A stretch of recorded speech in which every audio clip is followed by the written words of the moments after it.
do what you love, and you'll be surrounded by people who are like-minded, and you'll automatically connect.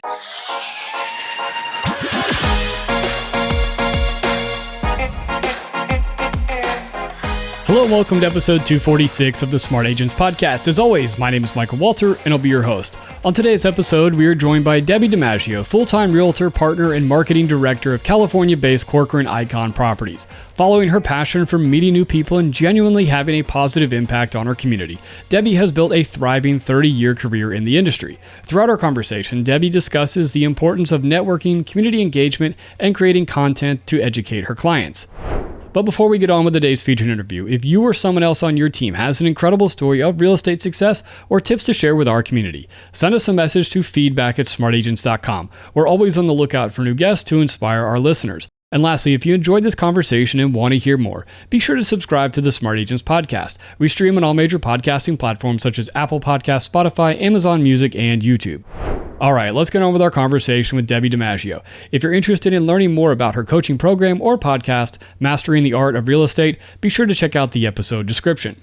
All right, well, really the way I like to start everything out is if you could just introduce yourself to us a little bit. Tell us who you are and where you are joining us from.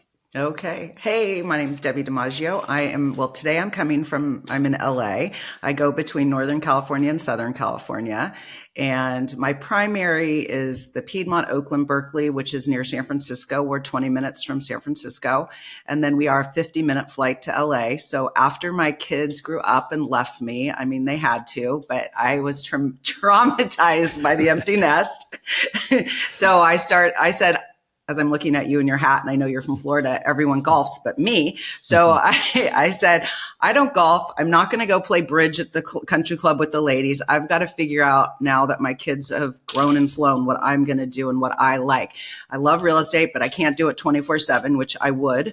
So I decided to start coming to Los Angeles. So I started just coming here one day a week to go on tour. And then became 2 days, and then I finally got a place, and now I go back and forth. And what's also nice, if I can do business here, but then I can also be in groups for referrals, different women's groups. I'm part of Real Estate Council, Women in Business, and just networking with other agents. I can get referrals up there as well. So it's kind of the best of both, and I don't think I'll ever retire. Yeah, absolutely. No kidding. Well, tell me, kind of going back to the start of your real estate career, what was it that got you interested in it? Because it's always interesting to hear people's stories of, what it was that sparked that. I love that question, especially for me. The only thing I knew growing up my entire life was I am not going to be a realtor. I'm not going to get into real estate because my father was in real estate. And when I go back and think about it, and the more I answer that question, it was different back then. There was no email. Email started during my career. So he was tied to a phone all the time, and he had investments and he had partners, and it was different than the way we transact residential real estate. But it was real estate, and there were problems, and we still have that. There are things that come up. But eventually, I was about 25. I got my license after working with a magazine, LA Magazine, Southern California Home and Design Magazine, and a few other careers. Not careers, I'd say I was in a job for like a week or a day, and I was like, I just don't like having a boss, and I want to work really hard. And so it eventually evolved I started doing rentals in San Francisco, and I really liked it. I liked the fast pace of it. I liked that, and then going back, when I was 25, I was very depressed. I'm like, I went to Cal Berkeley. I should have some great career. What is that career I want? So I go to my daytimer. Remember those black daytimers you had? Maybe yours was brown. And I wrote things that I like. And later that all translated into what I do as a realtor. It was, I want to meet new people every day. I want to meet people from different cultures. I want to help people. I like to give back. I wanted to have homework. I didn't want to go to a 9-to-5 and that was it. I wanted it to be something that was more than that. So when I came home, if there was stuff I wanted to work on, it was part of that. Now, I did not know that was real estate and I didn't know there'd be that much homework. But anyway, and then I said, I like a beginning, a middle, and an end. So when you, whether rent or sell a home, you have a beginning, a middle, and an end. I like that completion. So unlike commercial real estate, it could take years. That's not for me. Right. But in residential, you pretty much have that beginning, middle, and end. So a couple years later, it kind of snowballed into that. And then by the time I was 30, went from rentals into selling, and it's been now close to 35 years. Wow, that's awesome. And it's obviously, I mean, it's been a very successful career. Tell me, when you got in, you went from the rentals to the selling. What did you do to market yourself to a different audience and really kind of start building up that book of business? Right. So it's a little different how it worked for me. And I don't know if I guess I would be able to do it, but for me, it was like the perfect storm back when there were big relocation companies. So later that moved into kind of remote or into HR. But at the time, I was working with a company called Relo Action, and they had clients that were relocating. Now everyone's leaving California, but everyone was relocating into San Francisco. So the relocation would call me and say, we have so-and-so coming in. So there are people just constantly coming in, and they were here for a short time. And so a year or so, and so rent them a place. So it was just like this. And then when I started, I moved into sales. I moved to the East Bay, right outside of San Francisco, and Relo Action referred me clients that were moving in. So it was such a niche that it was incredible. And I had developed that relationship with these people for so long. So then as I started selling those people relocating into town, then when they went to move, I sold their home usually. So it was, and then you start to have kids, and then start to be involved in the community. And for me, I always say, do what you love. If you golf, it would be great if I golfed. I don't, but I think that's such a great way for people because you guys love what you're doing. I assume you're a golfer coming from Florida. Yeah. Well, that was part of the reason we moved back here, was to be able to golf. But then my son got involved in baseball. That's it. Yeah. We're a lacrosse family. So I always say, do what you love, whether that's cooking or gardening, which I don't do any of those things, but do what you love. So for me, that was charity work. When I'm doing that, it's just like I'm missing a meeting right now, but I am getting silent auction items for our charity. But when I'm doing that, I'm just my authentic self, and it feels really great. I did not know when I started doing that when I was 30, that would actually translate into business. I was just doing what I was doing. And then later I go, wow, that actually, I was shocked when I got my first deal from it. I was like, I did not expect that at all. And so I just, as a coach, also a real estate coach, and I do what you love, and you'll be surrounded by people who are like-minded, and you'll automatically connect. If you put me in a room with people who cook, I'm going to be oil and water. I do not cook. So it's not my thing, but do what you love. And I think that's really important. Yeah, absolutely. And I think especially, with the charity work, I think, but going in with that mindset of that you're truly there to help and support the community. But inevitably, the more people you get together with and you rub shoulders with, and they get to know you, those conversations are going to come up with, oh, what do you do? Right. And they're going to understand. And it's more natural that way as well. Absolutely. Yeah, absolutely. Well, tell me, as time progressed, you said you've gotten into coaching and things like that. Tell me about how, that came to be in your career. Sure. So we were working at one company for quite a long time. And then in the recession, which was kind of crazy, we launched our own real estate company with a partner. So in 2009, we launched Highland Partners, my husband and our partner, Heidi. And we had a brand behind us as well, but we created it and we launched in the recession, and people said, do you know it's a recession? What are you doing? And we said, we wouldn't have this opportunity of, how we're making it happen if it was not. And so when we left our company, the company we were with, we said, well, we're going to try, because we'll come back if it doesn't work, but we have this opportunity. We've got to give it a shot. And we did. And so because it was the three of us, I knew nothing about social media. Immediately, I was thinking, what are we going to do? We're starting, we do have, now we have the internet, we have text message, we have a lot of tools. And so I said, we're not going to do print advertising. And it sounds funny, but this was our life before. And so I learned how to do social media, and through lots of trial and error, just trying to push out. We also so this is where the coaching comes. You're thinking, how are we going to grow our own business? and our new company and bring in agents. So we started doing something we called Workshop Wednesday. So we would, to get the community through our doors. So we would have a business like an insurance company or a lender or anyone in real estate and lifestyle. Someone would be, I call on deck. They would provide lunch. There'd be a speaker. We'd invite the community in, other agents. Just we wanted people to come through our doors for Workshop Wednesday. And then there'd be a speaker. So it was highlighting the business owner. So they would be providing lunch, and we got people coming through the doors. And then from there, I just a crazy marketer. I just wanted it to be uniform. I wanted our brand to be, I always say, when we were doing the business cards, I said, we can't have a business card that everyone's different.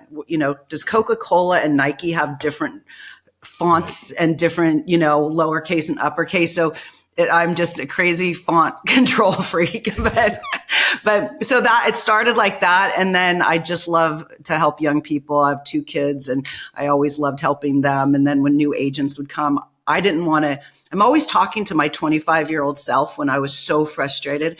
And so I just want to help people. And that's where the coaching came in. It's like, I could do this. I can help you. I don't want you to feel like I did at 25. Right. Absolutely. And talking with all the tools and everything that's available now, having, building that personal brand and building that brand out for your brokerage has gotten to the point where you have to do that. I mean, to stand out, you Right. you really have to do those things. So I'd love for you to kind of walk me through, some of your pillars for success for new agents and kind of what some of that coaching looks like. Sure. So one of the things is, a lot of us know what we have to do, but we're kind of overwhelmed. We've just brought on a team member onto our team, and she wants to move ahead so quickly, but you have to go in steps. First, you've got to get your bio. Then you have got to set up your SOI, your sphere of influence. So I've been telling her, get your note. We ordered the note cards, send that out. Start as your launch. Start from A. Don't jump into L, start from the beginning. So again, I'm always coaching to my 25-year-old self. So I have my 5 pillars for success. One of them is to inspire. So you've got to set up your social media, your company name, your name. You're probably going to put your DRE number on it and just who you are. Like if you love whatever that is, golf, social, tennis, cooking, whatever. So and your headshot. So you need to set that up across all of your platforms. And then we know we need to connect with people. So you need to set up your e-blast and your email. And, are you going to use MailChimp? Are you going to use Constant Contact? What are you going to use? And where are you going to get the content? So I walk people through all this. So it's easy. They don't have to, you don't have to memorize all this. I'll train you. I'll help set it up. But people, they kind of skip this and they think, okay, I'm going to do an open house and I'm going to get a client. And, they don't know that there's so much work that goes into it. And you have to engage. So whether that's note cards or postcards or a handwritten note, those go so far right now. And I've been doing this for close to 35 years, and I'm always being introduced to new tools or new apps. And, the handwritten note is so important, and you've got to keep engaging with people. And then you have to educate, whether that's through blogging, your websites, writing for a newspaper. Right now I write for Piedmont Living and now for the Piedmont Post. So in my local paper, don't forget, a lot of people are online, but there are older people who you get the magazine. So it's amazing with the one that goes to the households, those older people, they have that in their hands. So that's been very interesting. So there are opportunities, and I coach you how to, people are like, well, how am I going to write? Where am I going to write? So I sit there and I help wherever you are in the world. I can coach you and help you to identify that. Collaborate. So what we're doing right now in podcasts, I'm in California and you're in Florida, and if I have a referral, I can send it your way. You now know me. We've had a face-to-face, which also goes on to doing like one-on-ones meetings like we're doing now, or in person, having those coffee dates. And then creating events, part of the collaboration. So I'll share something I'm doing right now. So I did a presentation once for people who had lived in their home 20 years or longer, and it was called Demystifying the Downsizing Process. So I created a whole event and people attended. We had a little food and we did a presentation a couple different times. I brought in different speakers, a contractor, a financial planner, a tax person. So my one I'm doing right now, and you can go to it and you can copy it. If you go to seniorsnextchapter.com, I don't want to say next move because I don't want to take them from their home if they're not ready, but it's Seniors Next Chapter. I have a senior community consultant. So if they decide that they want to go into either assisted living or a senior community, which some of those look like country clubs, they're not, it's not like the old convalescent home. Right. And I have an estate planner and someone who helps the moving part of the packing and the purging and the estate sales. I have someone who helps if you want to age in place. And we have someone who is going to talk about 1031 exchange, the Delaware statutory trust. Instead of a 1031 with property, it's more of goes into the trust. And I have someone, who's the other person? And then I have a moving company who helps with that, who also works with seniors who, these are people who are going to be patient. Oh, and then long-term care insurance. That's a whole other one. There are so many, and I'm also in a B&I Business Networking International group, which I only did in the last year. And I know it's one of the best things people should join when they're new because it's all about purposeful networking. Anyway, so pulling this together for a presentation to be in front of people, to be a resource. So they might not be moving today. They may refer us. They may need us down the road. So it's really, in real estate, you're planting seeds for the future. Yeah. And that's something I wanted to ask you is specifically, on educating your sphere of influence or, whether they're cold leads through somebody coming from a social media post that they just happen to come on. How have you seen that change over your time in real estate? How much the education will last, how much being that educator, how has that really come into the industry? Yeah, well, it's so fun because you get if someone asks me a question now, I turn it into a blog and then I share it because if someone has that question, there's other people that have that question. And then if someone, whether I'm on a listing presentation or working with a buyer, I have a blog for that. I have the demystifying the downsizing. I can share that. And I share that with clients, but I'm always, always happy to share with other colleagues and agents.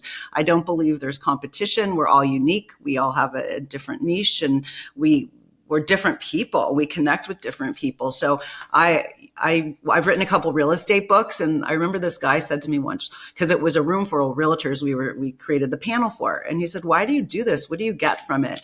And it was in my local area. It wasn't like I could get referrals from if I was doing this with you in Florida, then I could possibly get referrals from other agents. I said, it just makes me feel good and I like to give back. And it comes back in so many different ways. And I said, I'm sorry, I was so tired at the end of the night. I said, if you don't understand that, I can't explain it to you. It's just a feeling. I just like to help people. And I don't know, but it usually does come back some way, but I'm not counting one for one. I just do what I do. And, and stuff happens. Yeah, absolutely. Well, and, I love the putting together of those events where you can get a group of people that they have a lot of questions. I know like my dad he just retired a couple months ago and he's going to the library whenever there's, something about, the next steps in whatever Medicaid thing it is or whatever, right. Whatever there is. And he's all about it. And that is not the person I ever thought he would be, but I love it. He's going to the library. That is so cute. As a kid, I don't think I ever saw him go to the library, check a book out, but he's there. He does those classes. And I think it's great to be able to get a group of people and a group of experts that can share all that information. And you're the person that helped facilitate that. Yes, absolutely. In one of my books, I say the realtor is the captain of the ship because we don't know everything, but we have such a robust network.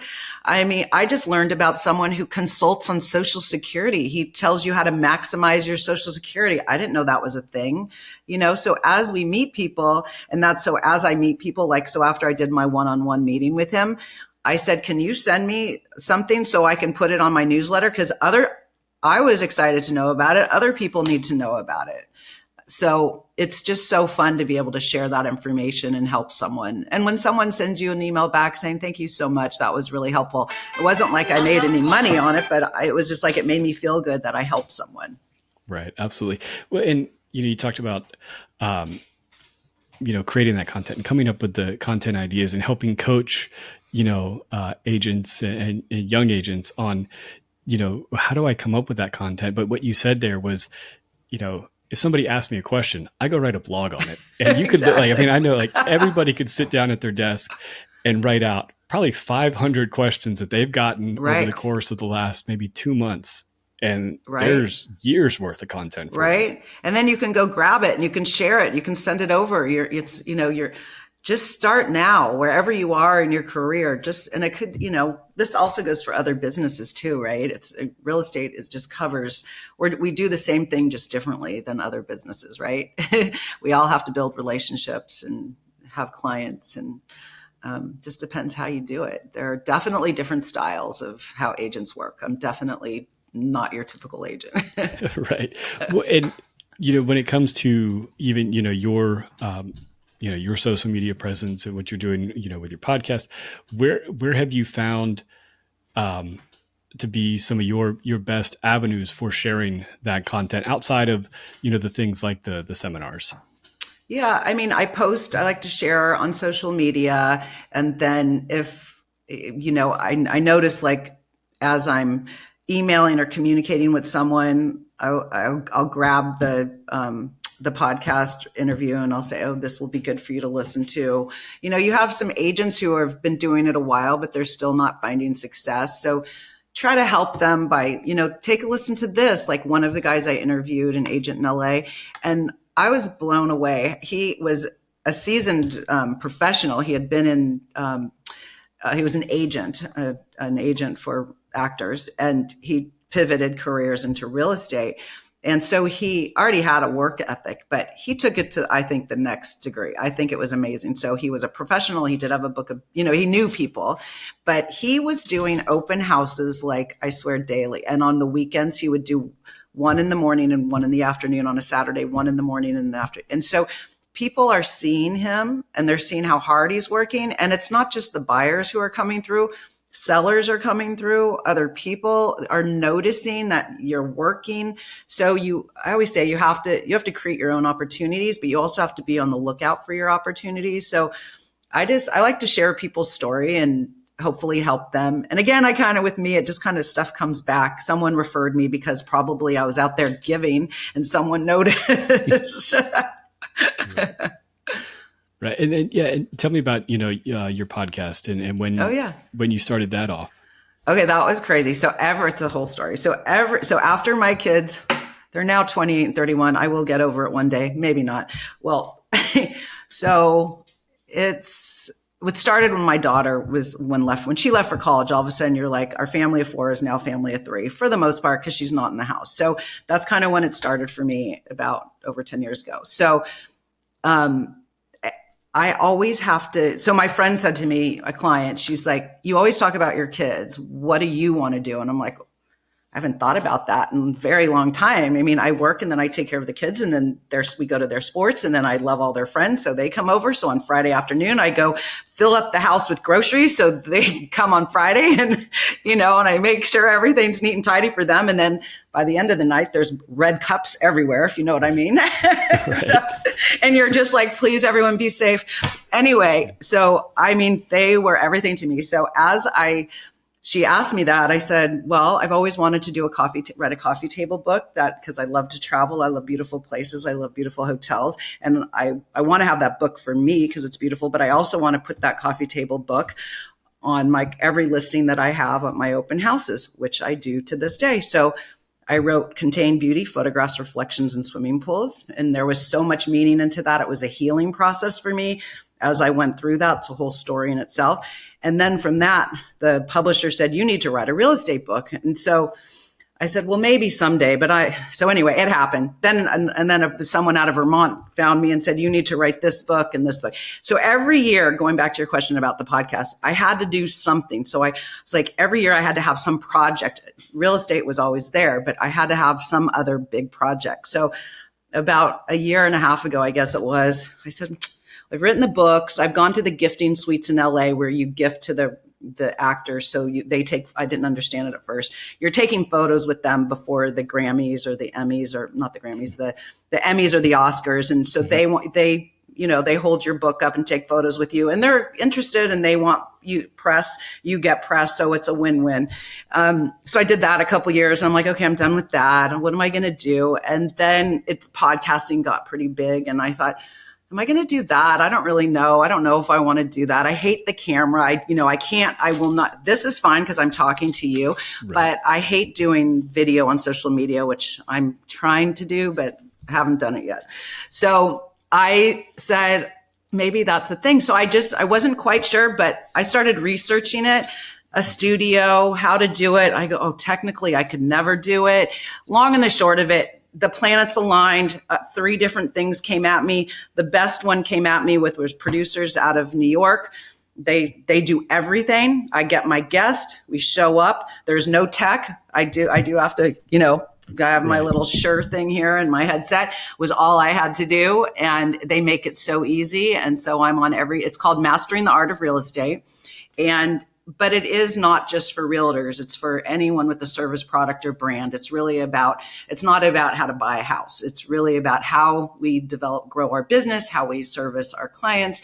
It's for anyone, again, with a service, product, or brand. And it's really fun. And I never get tired of talking to people like you. It's so fun. And I learn so much. And then I can take that learning, even though it seems like we all do the same thing, there's different things that people do, and so you can share that with other agents, and as I coach and try to help them with, find something that works for them.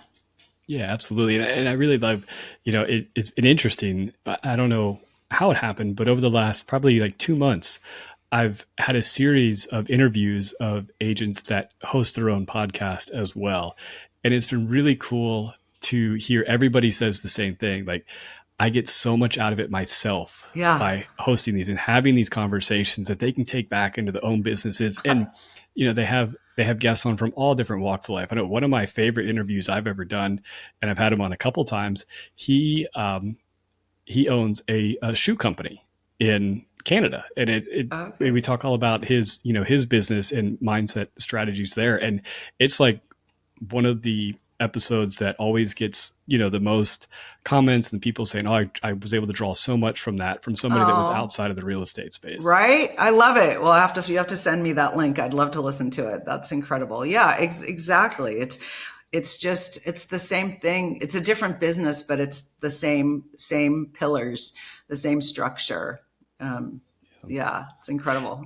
Yeah. Well, and I think it's really cool. Also, at the beginning of our conversation, you talked about having your day book and, writing in there, meeting people from all different cultures. And you're able to do that now through this little camera on the other side of the country. Yeah, it's so cool. I have an interview coming up. We have a new Corcoran team that just joined out of Portugal, so I'll be interviewing them.